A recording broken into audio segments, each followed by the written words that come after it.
Guys, nagbabalik tayo dito kay Infinix para sa ating latest update ngayong November 25, 2024. O ito guys, sa mga naghahanap dyan ng budget lang, o ito yung mga hilera po ni Infinix ngayon. Guys, nandito sa kanila yung kanilang display dito, yung Smart 8. Yan, nakakaupusan na po yan. Then latest model po nila yung Smart 9. Yan. At syempre sa mga naghahanap din po ng latest model, ito pong Hot 50 po nila, available po. At yung kanilang mga 40i series po, meron pa rin. At syempre guys, sa mga naghahanap ng gaming phone pero affordable, ito yung kanilang mga hilera ngayon, GT20, Note 40 series, at yung kanilang latest model po na Hot 50. At syempre guys, yung kanilang Hot 40 Pro. Yan. O ito guys, umpisahan na natin ang update natin. Ito guys, unahin na po natin ang kanilang Hot 50 Pro Plus. Ito guys, 4G po itong hawak natin. Sa mga nagtatanong po, itong Hot 50 Pro Plus po, ito po yung sa ngayon po best seller po nila ito eh. Kasi guys, ito titigan nyo, napakanipis po nito. Ito yung world's slimmest phone ngayon. Guys, ito naka JBL speaker po yan, no? May bass ang sounds yan. Tapos ito, pagdating sa display po nito, ito ay naka AMOLED display na rin. Ayan. Tapos naka JBL din, yun, ulit natin, naka JBL. Then 6.8mm po ang nipis nito. Ito, check mo natin, sobrang nipis. Yan. Guys, ito maganda dito sa kanilang Hot 50 Pro Plus ay advanced chipset po ang ginamit dito. Ito ay naka MediaTek Helio G100. So, di ba, kung familiar po tayo sa G99, meron na pong bagong labas na G100, at dito po natin makikita yan kay Hot 50 Pro Plus. O yan. Ito guys ay naka 3D curved screen, 120Hz na rin po yung refresh rate nito. At 33 watts fast charge na rin with 5000 mAh battery. Ito guys, unahin na natin ang kanilang Hot 50 Pro Plus. Guys, ito hawak natin ang kanilang napakanipis na unit ng Hot 50 Pro Plus. Guys, sa mga nagtatanong nga pala ng Hot 50 Pro Plus, ito guys, available po. Yan. Guys, ito yung world's slimmest phone kasi ito, nipis nito is naka 6.88mm po para sa kanyang 3D curve. Yan, slim edge design. Napakanipis. Tapos guys, ito yung kauna-unahan na meron tayong na-mention na mga, yung processor nito guys. Ito yung naka Helio G100. O, diba? Kung familiar po tayo sa G99, ito po yung kauna-unahan na naka G100 na phone. And a 3D curved screen, 120Hz refresh rate. At ito po yung naka AMOLED screen na matingkad po yung screen nito. Medyo bibid. Napaka-bibid po ng display. Pagdating po sa charging nito, ito yung naka 33 watts fast charging na din. 5000 mAh battery. Guys, saan nilagay yung battery nito? Napakanipis. At naka JBL speaker po yan. Yan, nakalagay po yan. Nakatatak po yan dyan. Ito guys, yung design yan. O ayan guys, para sa latest price update po natin dito sa kanila, Hot 50 Pro Plus 8,699. Naka 16GB 256 po tayo ng RAM at ROM nito, 256GB. Tapos guys, ito na, pakita ko naman sa inyo yung kanilang kumustahin naman natin. Available pa rin guys sa mga nagtatanong po ng Hot 40 Pro. Yun nga lang guys, ang available lang natin dito kay Hot 40 Pro ay yung kanyang 12GB RAM o merong maximum RAM na 21GB maximum RAM, 256GB internal storage. Guys, ito meron na rin tong 108 megapixel na camera, 32MP sa front. At pagdating sa video guys, ito ay meron na ring smooth video front at back. Okay. Then merong 120Hz po yung refresh rate ng screen niya at naka full high definition na rin. Then sa charging, naka 33 watts fast charging. Yan, para po sa latest price update po natin dito kay Hot 40 Pro, ito po ay 7,699. O ayan guys, update natin. Tapos sa mga nagtatanong nga pala ng isang variant po nito, yung 16GB 256 yun po ay 6,699. Very affordable na rin. Okay? O ayan guys, lipat tayo. Ito guys, yung mainit na mainit po sa kanila, yung kanilang GT20. Ito yung, kumbaga, dito kay Infinix, ito yung pinaka top of the line nila. So ayan, sa mga naghahanap po ng may mataas na camera, ito guys, yung naka 4K resolution na rin pagdating sa camera. Ayan. Tapos sa pagdating sa video guys, ayan, naka smooth video po yan, meron siyang stabilized video. Yan, GT20 Pro guys, yan, siyempre Android 14 yan. So pagdating sa chipset guys, ang ginamit po dito is naka MediaTek Dimensity 8200 Ultimate. Internal po nito is naka maximum RAM 24GB RAM at 256GB internal storage. So AMOLED display na rin po ito guys para sa kanyang full high definition display. Para po sa main camera nito, ito ay merong 108 megapixel po na camera. Then 32 MP sa front. Yan. Battery 5000 mAh battery. At ang maganda po sa kanya, meron tong dual chipset. Meron po siyang dedicated gaming display chip. Yan. Tapos nga pala guys, sa refresh rate ito guys, napakataas. Meron siyang 144 na refresh rate. Kaya pagdating sa gaming po nito, kaya po nito ang 120 na refresh rate dun sa kanyang pixel per seconds para sa MLBB. O, diba? Sa mga naglalaro. Ito yung kanilang GT20 guys. Ito, available po. Meron po yung kasamang gaming kit, yung cooling fan, and magnetic case. Presyo po nito guys is 15,999. Tapos guys, ito, lipat tayo sa kanilang Note 40 series naman. Yung kanilang Note 40 series guys, sa mga naghahanap po, kung ang bet po natin ay mga naka-curve. Guys, ito yung kanilang Note 40 Pro. Ito po ay may dalawang variants. Isang 4G. Yan, meron po siyang 4G at meron po siyang 5G. Guys, para po sa 4G, ang price po nating 4G ito ay merong 16GB RAM 256. Yan po ay 10,999. At kung 5G naman guys, meron siyang 24GB maximum RAM, 256 din, 13,999. Hindi na po sila guys nalalagyan ng memory, extended memory, hindi na po. Hanggang 256 lang po yan. Then guys, maganda dito, sa kanilang Note 40 Pro, ito ay ginagamitan ng wireless charging. So gagana po yan. At ang maganda pa doon, pwede pa siyang mag-share ng battery. Pwede siyang maging power bank ng mga ibang cellphone na gumagana sa wireless charging. Ito guys, pagdating sa camera ng kanilang Note 40 Pro series guys, meron siyang 108 megapixel po sa camera, main camera, 32 MP sa front. Then pagdating po sa video, ito ay naka-stabilized video pareho. Front and back camera pareho sang stabilized. So magagamit natin ng stable video nito. Siyempre, kung tayo mag-record ng video, di ba?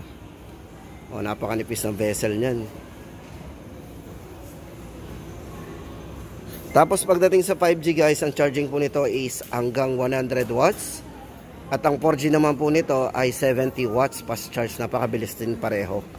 O yan guys, ang update natin sa presyo, 10,999 sa 4G. Ang 5G naman ay 13,999. Tapos guys, lipat tayo yung kanilang 030. Guys, ang dami nagtatanong sa atin ng 040, yung bago daw po na ilalabas ni Infinix. Pero guys, hanggang ngayon ay wala pa tayo nakikita sa mga store.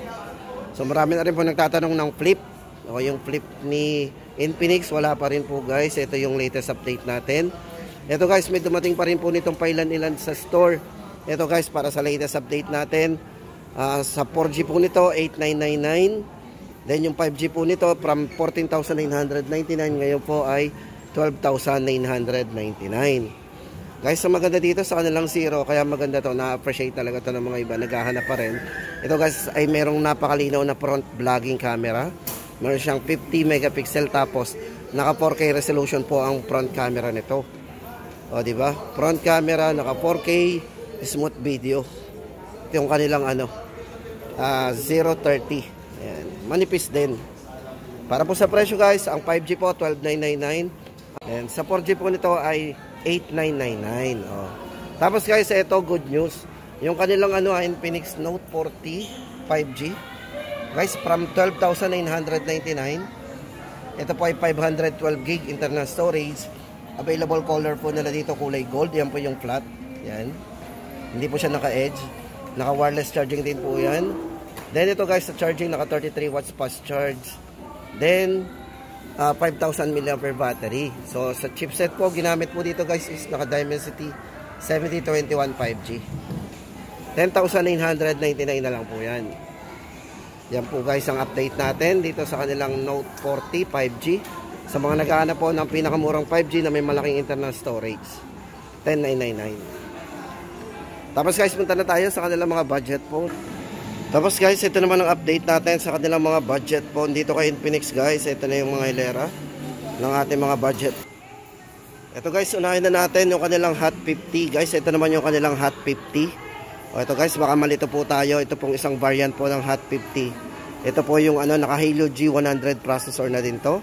Bali guys, itong variant ito ay naka 16 GB RAM, 256 na rin ang internal storage. Yan. Ito may 5 years of smoothness din guys to ha. Yan. Guys, itong nipis naman ito. Ito yung naka 7.7 slim design din.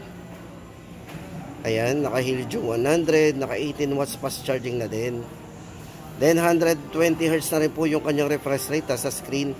At napakaliwanag guys ito, meron siyang 800 nit para sa kanyang bright display. Ayan. Size ng screen po nito naka 6.78 sa kanyang full high definition display.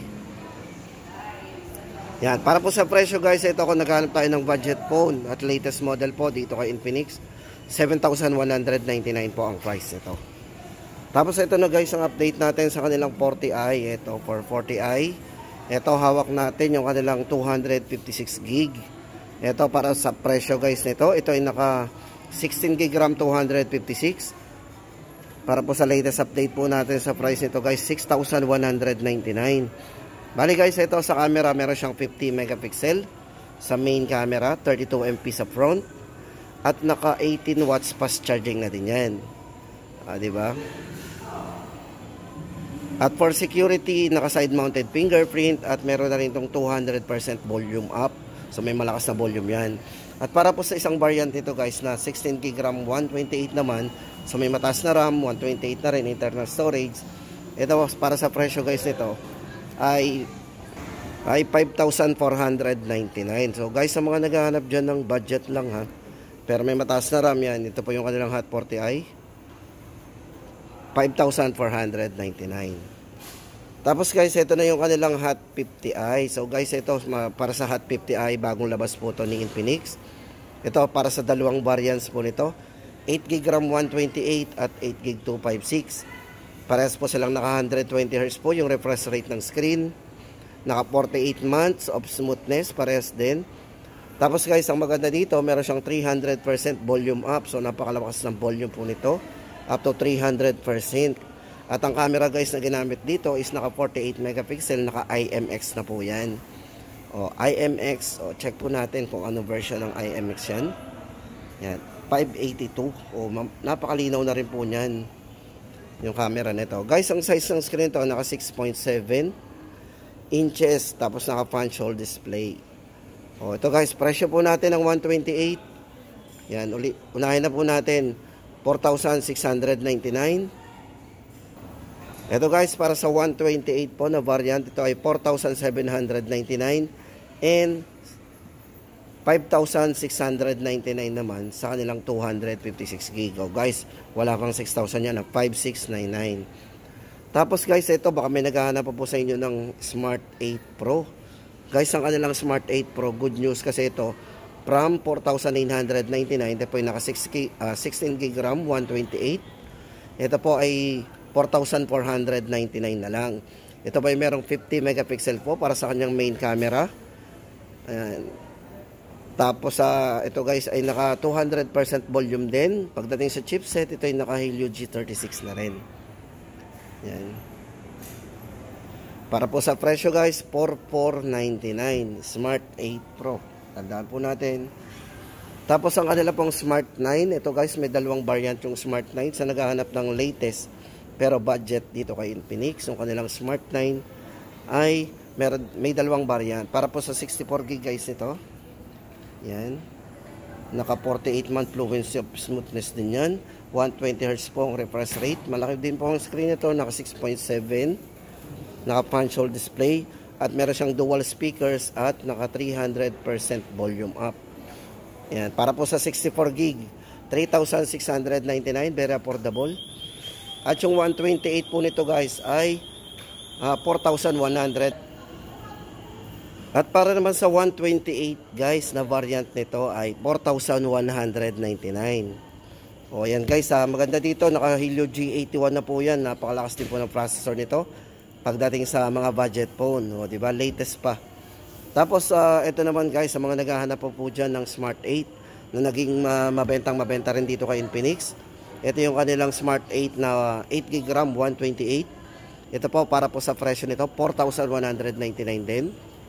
O, di ba? Baka may naghahanap pa po sa inyo nito. 200% volume up din to. 13 megapixel po pagdating sa kanyang camera. Yan, 90 Hz yung refresh rate ng screen. At for security guys, ito ay naka side fingerprint na rin. 4,199 Smart 8 128. At sa mga naghahanap pa ng 64GB guys, ito naubusan lang po ng stock. 3,599 po yan. Nagkaabusan na. So yun guys, ang ating latest update dito kay Infinix ngayong November 25, 2024. O diba?